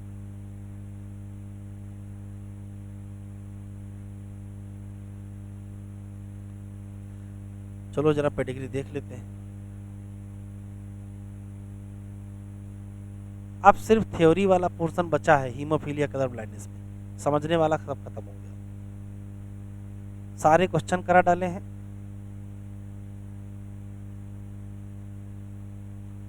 देखो एनसीईआरटी में हेडिंग पड़ी है जेनेटिक डिसऑर्डर, और सुनो जेनेटिक डिसऑर्डर के ये मेन हेडिंग है इनकी। इसमें सीधे इन्होंने पहले क्या पढ़ा दिया है, पेडिग्री एनालिसिस। जबकि पेडिग्री एनालिसिस में एनालिसिस करने के लिए हमको पहले बीमारी पता होनी चाहिए। तो इस नाते हमने हीमोफीलिया और कलर ब्लाइंडनेस का इनहेरिटेंस का पैटर्न आपको समझा दिया है, उसके बाद पेडिग्री पढ़ाई है। चलो देखते हैं। The idea that disorder are inherited has been prevailing in the human society since long. बहुत दिनों से सोच रहे हैं। Based on heritability of certain character feature in families after the rediscovery of Mendel work, practice of analysing inheritance pattern trait in human begin शुरू हो गया। जब मेंडल के लॉ दोबारा खोजे गए तो लोगों ने इस पर बेहतर काम करना शुरू किया। Since it is evident that controlled cross, जैसे मटर का मटर से क्रॉस करा रहे हो, क्रॉस करा करके भी तो रिजल्ट निकाला जा सकता है ना। लेकिन ह्यूमन के केस में कंट्रोल क्रॉस नहीं कर सकते कि इनकी शादी जबरदस्ती कराई जाए फिर बच्चों का रिजल्ट देखा जाए, ये जबरदस्ती नहीं कर सकते ना। तो control cross can not be perform, जैसे परफॉर्म हो जाए किसमें, मटर के पौधों में, वैसे बाकी ऑर्गेनिज्म में ये पॉसिबल नहीं है। तो फिर क्या तरीका है इनहेरिटेंस के पैटर्न को पता करने का। तो लिखा है स्टडी करो किसकी, फैमिली हिस्ट्री की। किसके लिए, इनहेरिटेंस ऑफ पर्टिकुलर ट्रेट। और ये एनालिसिस करो किसमें, सेवरल जनरेशन ऑफ फैमिली। तो इसी का नाम क्या रखा गया, पेडिग्री एनालिसिस। समझे, पेडिग्री एनालिसिस की आवश्यकता क्यों पड़ गई, क्योंकि कंट्रोल क्रॉस संभव नहीं था, तो मजबूरी में ये करना पड़ा। In pedigree analysis the inheritance of particular trait is represented in family tree और generation. In human genetics pedigree study provide a strong tool which utilized to trace the inheritance of a specific trace, abnormality या disease। some of the important standard symbol, वो symbol यहाँ दिए हैं। as you have studied in this chapter, each and every feature in an organism controlled by one या other gene in the chromosome। कुछ करनी नहीं, DNA is the carrier of genetic information। इस पूरे पैराग्राफ में कुछ नहीं है, यहाँ चेंज होगा, कभी कभार हो सकता है। चेंज को हम कहेंगे क्या, म्यूटेशन। ये मेंडेलियन डिसऑर्डर हेडिंग है और यहाँ 2 लाइनें हैं, इसको फिर से पढ़ाएंगे। यहां से टिक कर लो। By pedigree analysis one can easily understand, क्या जो ट्रेट है वो कैसा है, डोमिनेंट या क्या है। और हम ये भी समझ सकते हैं कि वो लिंक किससे है, सेक्स क्रोमोसोम, जैसे किसमें, हीमोफीलिया। और वो एक्स लिंक रेसेसिव है या एक्स लिंक डोमिनेंट है। एक पॉइंट लिखना भूल गए थे, अभी लिख लेंगे, ठीक, जरा ये देख लो। दूर से इनको पहचानिएगा दोनों को। क्या? जो ए वाली है वो ऑटोसोमल डोमिनेंट, और एग्जाम्पल ना भूलिएगा। तो ये कौन सी है?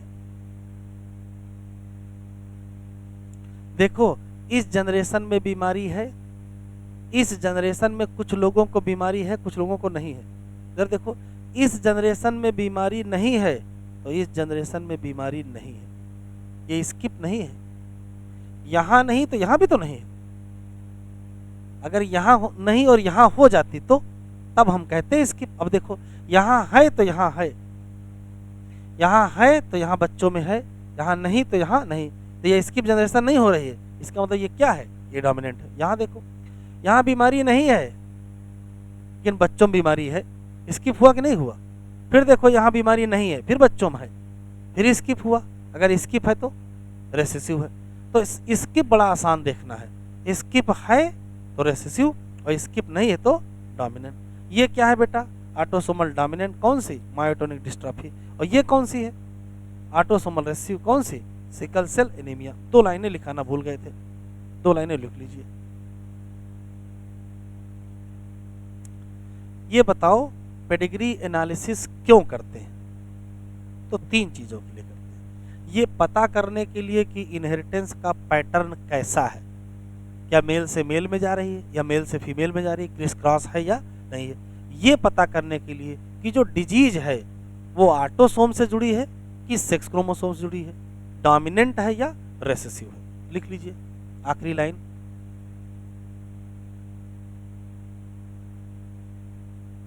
Pedigree analysis done to know, जानने के लिए। क्या? इनहेरिटेंस पैटर्न ऑफ डिजीज, जानने के लिए कि डिजीज लिंक टू किससे, ऑटोसोम या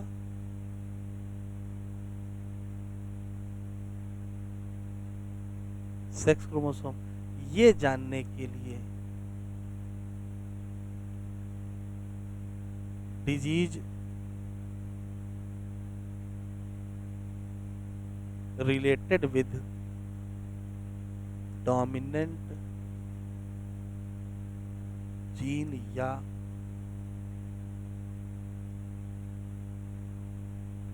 रेसेसिव जीन। अगले लेक्चर पर अब सिर्फ थ्योरी बची है। कलर ब्लाइंडनेस हीमोफीलिया में सिर्फ थ्योरी है, वही 5 क्वेश्चन कि कलर ब्लाइंडनेस क्या है, एक्स लिंक्ड रेसेसिव डिजीज है, किसमें ज़्यादा होती है, मेल में, किसमें कम होती है, फीमेल में, क्यों ऐसा होता है, अगली जनरेशन में बीमारी कौन भेजेगा। तो अगली जनरेशन में बीमारी अक्सर कैरियर फीमेल भेजती है, कैरियर मेल क्यों नहीं भेजते हैं? होते नहीं हैं। फिर मेल हीमोफिलिक होंगे, उनकी फिर शादी नहीं होगी, वो मर ही जाएंगे उस एज तक। तो फिर अगली जनरेशन भेजेगा जीन कौन? फीमेल ही भेजेंगे। ठीक है, यही सब रटने वाले सवाल हैं। फिर सिकल सेल एनीमिया के कुछ क्वेश्चन है, थैलासीमिया के हैं, फिर क्रोमोसोमल डिसऑर्डर। तो अगले लेक्चर पर हम लोग उम्मीद है चैप्टर कंप्लीट कर लें, हो जाएगा। ठीक है, डन।